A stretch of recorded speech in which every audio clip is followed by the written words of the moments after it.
받을까 두려워하나이다 하니. 아멘. 네, 오늘은 다윗의 잘못 그 두 번째 시간으로 한번 또 말씀을 같이 살펴보겠습니다. 19세기 중반에 미국에 있는 테네시 의과대학을 수석으로 졸업한 한 청년이 있었습니다. 그가 얼마나 뛰어난 학생이었는지 테네시 의과대학에서는 이 청년에게 여기 계속 남아있으면 이 학교 교수 자리를 보장해 주겠다, 그렇게 이야기했습니다. 하지만 그는 그 안락하고 평생이 보장된 그 교수 자리를 뿌리치고 나는 더 공부하고 싶다, 그래서 뉴욕으로 학교를 옮겨 뉴욕 의과대학에서 더 공부하기로 결정을 했습니다. 사람들이 다 의아했죠. 평생이 안락하게 보장된 자리인데 왜 그럴까? 그리고 뉴욕 의과대학에서 공부하면서 열심히 신앙생활을 하던 그는 한 부흥회에 참석하게 되고 거기서 하나님의 음성을 듣게 됩니다. 네가 이제 준비가 다 끝났다. 이제 땅끝까지 가서 복음을 전해라. 이런 하나님의 음성을 듣고 그것에 순종해서 머나먼 땅끝, 아시아의 불모지, 조선 땅에 재물 포항을 통해서 이제 들어오게 됩니다. 그리고 당시 조선에서 이미 광회원을 설립하여서 환자들을 돌보고 있던 알렌 선교사와 함께 의료 활동을 펼치기 시작하죠. 당시의 광회원은 일반 그냥 조금 아픈 환자들이 오는 곳이 아닙니다. 왜냐하면 그 당시에 조선 사람들은 서양 사람들을 처음 봤고 그들의 생김에 일단 반감을 가지고 있었고 서양 의술이라는 것을 처음 접해보기 때문에 야, 저거 뭐 이상하다, 주술적이다, 서양 귀신이다, 이런 루머가 붙어가지고 아무도 광해원에 잘 오려고 하지 않았습니다. 그러면 광해원에 오는 환자들은 누구냐? 죽음을 바로 앞에 둔 환자들. 내가 그 서양 귀신 만나봤자 죽기밖에 더 하겠느냐는 심정을 가진 죽음을 앞둔 환자들만 광해원을 찾았죠. 그런데 당시의 조선에는 콜레라가 대유행이었기 때문에 손 쓸 새도 없이 수백 명의 환자가 막 죽어나가는 그런 현실이었습니다. 따라서 광해원은 그 위독한 콜레라 환자들로 넘쳐났고 알렌과 이 청년을 비롯한 이 수석으로 의과대학을 졸업한 이 청년을 비롯한 모든 의사와 간호사들은 환자를 돌보는데 총력을 기울였습니다. 이 청년도 역시 혼신의 힘을 다해서 환자를 돌보았고, 하지만 자신이 콜레라에 감염된 사실은 깨닫지 못했어요. 조금 피곤해서 그렇구나, 좀 힘들어서 그렇구나 라고 그냥 넘어갔습니다. 결국 그는 병이 심각하게 몸에 다 퍼진 후에야 자신이 콜레라에 걸렸다는 사실을 알아차렸고, 그 이후에도 몰려드는 환자를 외면할 수가 없어서 자신의 병을 돌보기보다는 계속해서 환자를 진료했습니다. 하지만 결국 그 병을 이기지 못하고 진료하는 도중에 쓰러졌고 그 이후로 그는 다시 일어나지 못했습니다. 이 청년의 이름은 바로 존 헤론이라고 하는 청년입니다. 이때가 1890년, 이 청년의 34살의 나이에 하나님 나라에 가게 된 것입니다. 사랑하는 아내와 두 딸을 남겨놓은 채 이 청년은 양화진에 있는, 저기 마포대교 옆에 있는 양화진에 있는 외국인 선교사 묘지에 첫 번째로 묻힌 외국인 선교사가 되었습니다. 존 헤론 선교사가 임종 직전에 남긴 유언은 이것입니다. 나는 조선 사람들을 더 뜨겁게, 더 사랑하기 원합니다. 나는 다시 태어나도 조선 땅에 올 것입니다. 이렇게 유언을 담겼다고 합니다. 만일 존 헤론 선교사가 그 테네시 의과대학에서 제시한 안락하고 편안한 교수의 자리를 선택하고 그곳에 머물렀다면 어떻게 되었을까요? 그가 만일 뉴욕 의과대학에서 나는 계속 공부하고 싶어, 나는 학자가 되고 싶어 라고 해서 계속 그 자리에 머물렀다면 어떻게 되었을까요? 만일 그가 부흥회에 참석했을 때 하나님이 이제 준비가 끝났으니까 저 땅끝에 조선 땅으로 가라라는 음성을 무시하고 그것을 순종하지 않고 에이, 내가 잘못 들었을 거야, 그런 마음으로 그냥 그렇게 미국 땅에 살았더라면 어떻게 되었을까요? 과연 우리가 지금 이 모습 이대로 이 예배당에 앉아서 저와 여러분이 예배할 수 있었을까요? 그렇지만 자신이 있어야 할 자리가 미국도 아니고 의과대학 교수의 자리도 아니고 뉴욕의 학자의 자리도 아닌 바로 불모지이고 복음이 들어가지 않고 복음을 들어야 하는, 생명을 살려야 하는, 영혼을 구원해야 하는 그 자리, 그 조선 땅의 선교사의 자리가 자기의 자리인 것을 깨닫고 그 명령에 순종한 이 존 헤론 선교사 덕분에 지금 우리가 이 자리에서 예배할 수 있는 것입니다. 이렇게 자신이 있어야 할 자리에 있었던 존 헤론 선교사님과 같은 많은 분들이 있었기 때문에 우리가 오늘 이 자리에 있을 수 있다는 것을 꼭 기억하시기 바랍니다. 아멘입니까? 자신이 있어야 할 자리를 알고 그 자리를 지킨 사람들은 하나님이 멋진 도구로 귀하게 쓰시고 또 많은 열매를 맺은 것을 우리가 볼 수 있습니다. 반면 자신이 있어야 할 자리를 알지 못한 채 혹은 알면서도 외면하고 무시해서 그 자리에 있지 않은 사람들, 그 사람들은 결국 죄에 노출이 되고 죄를 짓게 되고 아주 혹독한 대가를 치러야만 했다는 것을 우리가 기억해야 할 것입니다. 그래서 오늘은 이렇게 자신의 자리를 지키지 못하고 죄에 노출이 돼서 혹독한 대가를 치른 다윗에 대해서 우리가 한 번 더 생각을 해보고자 합니다.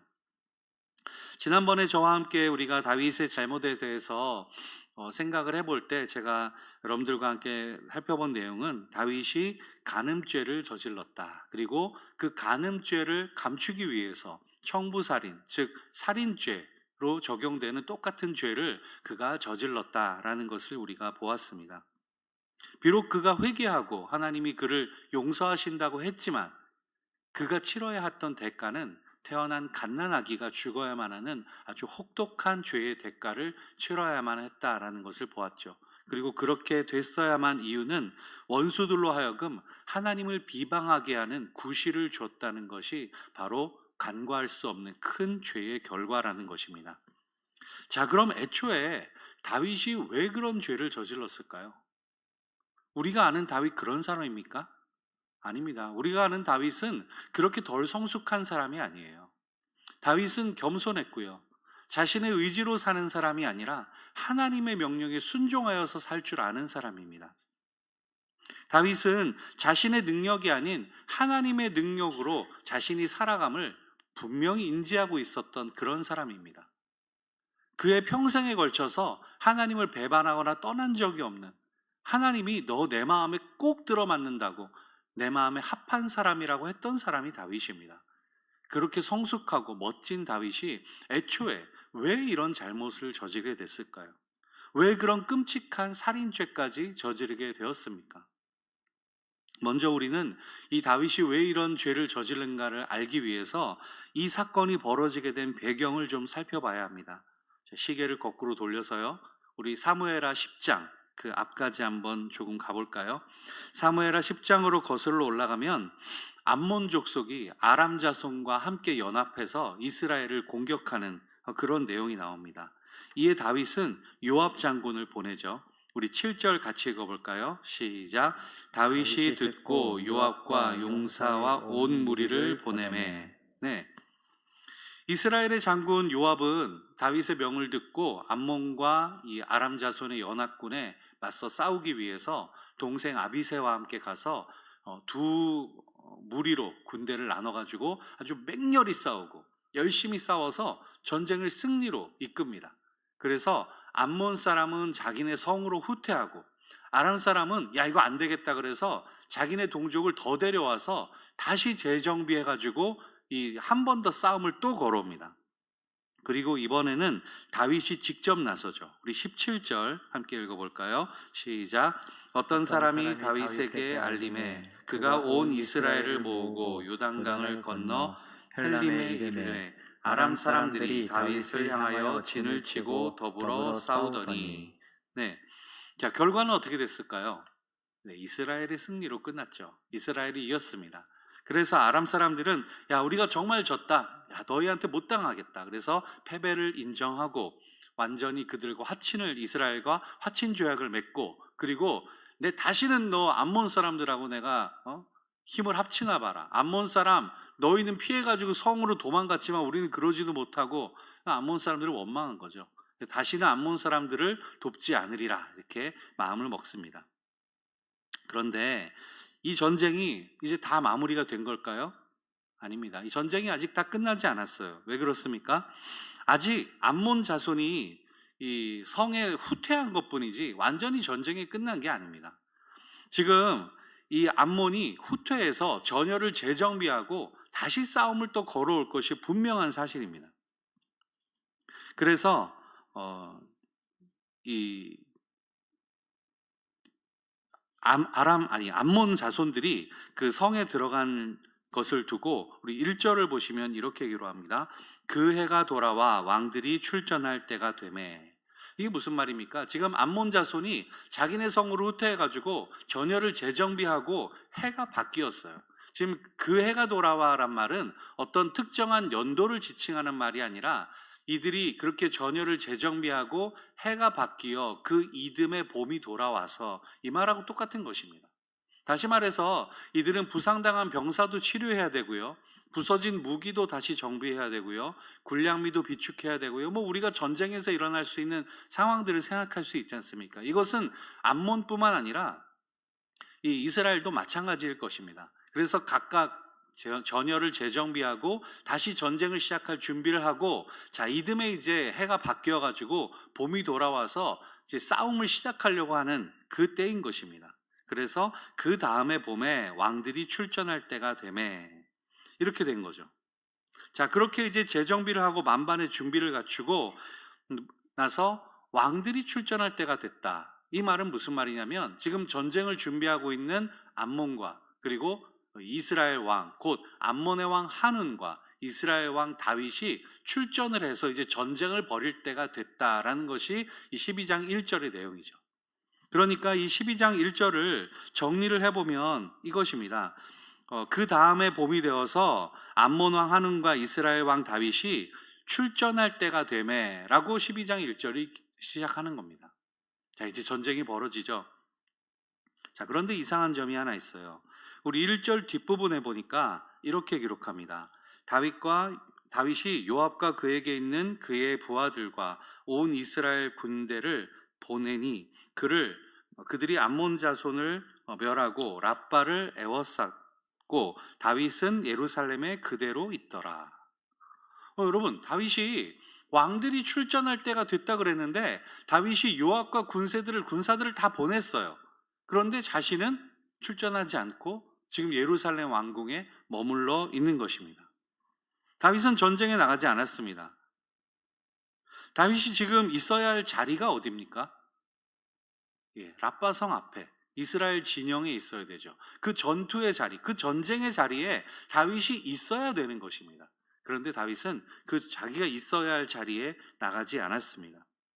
호화로운 왕궁에서 그저 빈둥거리면서 심지어 2절에 보니까 저녁 때가 되어 자기 침상에서 일어나 낮잠을 자도 아주 오래 잔 모양이에요. 지금 자기 부하들 군사들은 목숨을 걸고 지금 막 싸우고 있는데 자기는 호화로운 왕궁에서 아이고 너희들은 싸우기나 말기나 나는 낮잠이나 자고 편하게 쉬고 지금 이러고 있는 겁니다.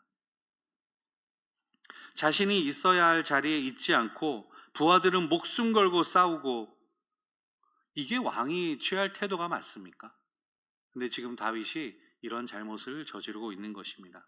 그러다 보니까 옥상에서 여인이 목욕하는 걸 훔쳐보게 되고 그러다 보니까 또 간음죄를 저지르게 되고 그 간음죄를 감추기 위해서 살인죄를 저지르게 되고 자신이 있어야 할 자리에 있지 않은 다윗이 이렇게 죄에 노출이 되고 죄를 짓게 되는 아주 비참한 혹독한 그 대가를 치르게 되는 것을 우리가 알 수 있습니다. 내가 있어야 할 자리에 있지 않고 내가 감당해야 될 임무와 사명이 있는데 그걸 무시하고 모른 채하고 못 본 채하고 그럴 때에 얼마나 우리가 심각한 죄에 노출이 될 수 있는지 우리가 오늘 다윗의 모습을 보며 알 수 있습니다. 이것은 비단 옛날 이야기나 지금 우리에게만 해당되는 것이 아니라 우리가 사는 세상도 그렇습니다. 여러분 한번 생각해 보십시오. 어떤 큰 사고가 벌어졌는데 그때 지휘 감독하고 대처해야 되는 그 리더의 자리에 있는 사람이 그 자리에 있지 않아서 얼마나 많은 인명피해가 발생한 사고들이 많습니까? 세상이 그런 사람들을 향해서 손가락질하면서 잘못했다고 지적하지 않습니까? 동일한 원리 아니겠어요? 가정에서 가장이 있어야 할 그 자리에 가장이 있지 못하고 도박의 자리에, 외도하는 자리에, 그리고 술자리에 가서 흥청망청하고 있다면 그 가정이 제대로 되겠습니까? 단적인 예로 가정을 예로 들었지만 그 외에도 우리가 생각할 수 있는 내가 있어야 할 자리, 누군가 꼭 지켜야 될 그 자리를 그 사람이 지키지 않는다면 벌어지게 되는 그 일들은 누가 책임지겠습니까? 만일 소방관이 불을 끄는 자리에 있지 않다면요. 비행기 조종사가 비행기를 조종하지 않는다면요. 어떻게 되겠습니까? 당연히 자기가 있어야 할 그 자리를 지키지 않고 떠난다면 그 일이 어떻게 돌아갈지 우리는 눈앞이 캄캄하죠. 시계를 보면 톱니바퀴가 아주 여러 개 있습니다. 그 여러 개의 톱니바퀴가 각자 자신의 자리에서 돌아야 시계가 정확하게 돌아가게 되는데, 어느 한 톱니바퀴가 와 이렇게 톱니바퀴 많은데 나 혼자 없어도 되겠지 한다면 그 시계는 멈춰버리고 시간을 가리킬 수 없게 됩니다. 야, 굳이 왕인 내가 나서지 않아도 그까지도 암몬 이길 수 있잖아. 요압 아비새 지난번에도 잘 싸웠으니까 이번에도 잘 싸우겠지. 내가 온 군사를 다 보냈는데 그 성 하나 함락시키지 못하겠어? 나는 그냥 여기서 예루살렘 왕궁에서 빈둥거리고 호화롭게 그냥 놀아도 돼. 잠을 자도 돼. 라는 그 다윗의 그 헛된 생각, 그 잘못된 판단, 그것이 바로 다윗이 죄에 노출되게 한, 죄로 하여금 다윗을 공격하게 만든 그 원인인 것입니다. 자, 그런데 꼭 그런 것만 또 아닙니다. 또 한 가지 더 중요한 사실이 있어요. 자, 여러분, 정말로 요압이 잘 싸웠나요? 정말로 아비새가 잘 싸웠나요? 또는 정말로 다윗이 잘 싸웠습니까? 이스라엘이 그렇게 전투를 잘하는 민족인가요? 아니요. 이스라엘은 전투를 잘하거나 전투를 즐기는 민족이 아닙니다. 그들은 애굽에서 탈출할 때부터 무기를 가지고 나온 게 없어요. 그들이 언제 최신식 무기로 우위를 점하고 싸운 적이 있던가요? 여러분, 여리고성을 무기로 점령했습니까? 기돔과 300용사가 인원이 많아서 최신식 무기가, 군사가 많거나 최신식 무기가 있어서 미디안을 이겼습니까? 다윗이 골리앗을 쓰러뜨릴 때 무기가 좋아서 전쟁을 잘해서 쓰러뜨렸습니까? 성경은 그렇게 말하지 않아요. 이스라엘은 전투를 잘하거나 무기가 최신식이어서 전쟁에서 이긴 것이 아닙니다. 하지만 그들은 착각하고 있어요. 와, 내가 잘 싸우나 보다. 우리가 전략이 좋은가 보다. 아니요. 하나님이 잘 싸우신 겁니다. 하나님이 승리를 주신 거예요. 다윗도 요압도 아비새도 이스라엘은 하나님이 승리를 거두신 그곳에 어느 영화 배우의 말처럼 숟가락만 얹었을 뿐이에요. 자신이 승리를 거둔 것이 아니라 하나님이 그 전쟁을 승리로 가져다 주신 것이고, 그들은 하나님과 함께 그 승리를 맛보았을 뿐인데, 마치 내가 잘나서 그런 것처럼, 내가 잘해서 그런 것처럼 그들은 오해하고 있다는 것이죠. 이스라엘은 하나님의 백성이고 하나님은 그들의 백성의 만군의 여호와이신 하나님이 그 이스라엘 백성들의 왕이 되시지 않습니까? 그 하나님이 그들을 대신하여 싸우신 것을 깨달아야만 합니다. 하나님이 우리를 위하여 싸우시고 우리 대적에게 하나님이 먼저 앞서 나가서 앞장서서 싸우시면 아무도 우리를 대적할 수 없는 것이죠. 그런데 우리는 내가 잘해서 그런 것처럼, 내가 잘나서, 내가 뭔가 멋진 것을 가지고 있어서 그런 것처럼 오해하기 일쑤입니다. 이렇게 다윗이 자신의 자리에 있어야 할 그곳에 있지 않았기 때문에 지난번에 우리가 살펴본 것처럼 간음과 살인과 같은 그런 죄를 저지르게 된 것입니다. 이유야 어쨌든 간에 그 다윗의 판단차고 작은 실수 하나가 정말로 엄청난 결과를 가져오게 되죠. 결국 사무엘하 11장과 12장은 다윗의 잘못으로 인하여서 엄청난 결과를 가져왔고, 그가 하나님 앞에 용서를 구하고 하나님이 용서해 주시고, 그렇지만 죄의 결과 또 하나님의 책망, 이런 것들로 11장, 12장의 내용이 채워지게 됩니다. 여러분, 오늘 우리가 읽은 본문 12장 26절 말씀은 사실 다윗이 이런 잘못을 저지르지 않았다면 11장 2절이 됐어야 마땅한 절이 바로 12장 26절입니다.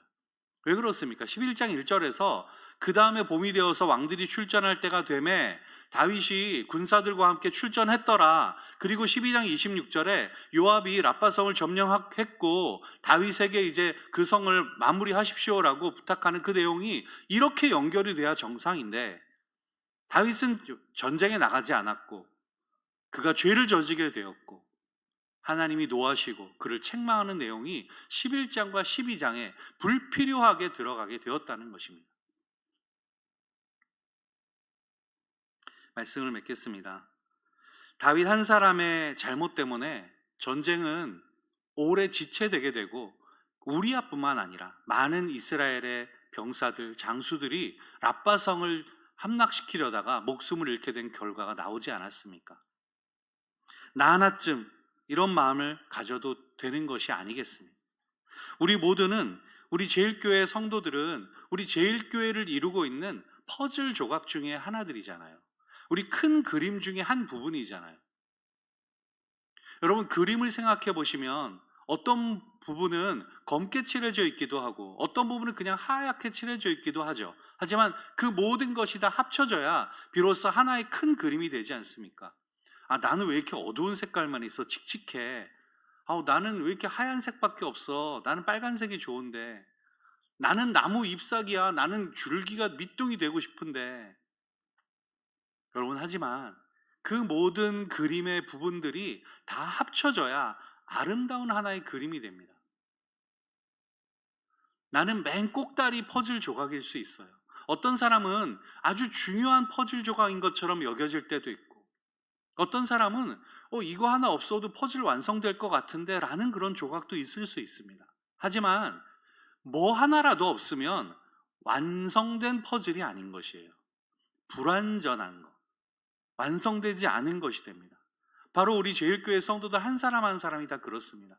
에이, 나 하나쯤 없어도, 이런 게 아닙니다. 여러분, 여러분이 감당해야 될, 여러분이 있어야 할 자리가 어딘가요? 찬양대, 교사, 주방 봉사, 교회 청소, 주차 관리, 구역장, 여러분이 맡아야 할, 여러분이 있어야 할 자리가 어딘가요? 그 자리에 여러분이 있지 않으면 이 교회는 불완전한 퍼즐, 완성되지 못한 그림일 뿐입니다. 나 하나쯤 나는 그냥 별로 중요한 일 하는 것 같지는, 아니요, 그렇지 않습니다. 여러분이 있어야 할 자리에 있어야 되죠. 하나님이 맡기신 사명이 바로 그것입니다. 오늘 말씀을 통해서 우리가 이것 하나만 꼭 기억하기를 원합니다. 각자 자신의 삶을 점검하기 원합니다. 그래서 내가 있어야 할 자리가 어딜까? 내가 감당해야 될 그 사명이 무엇일까?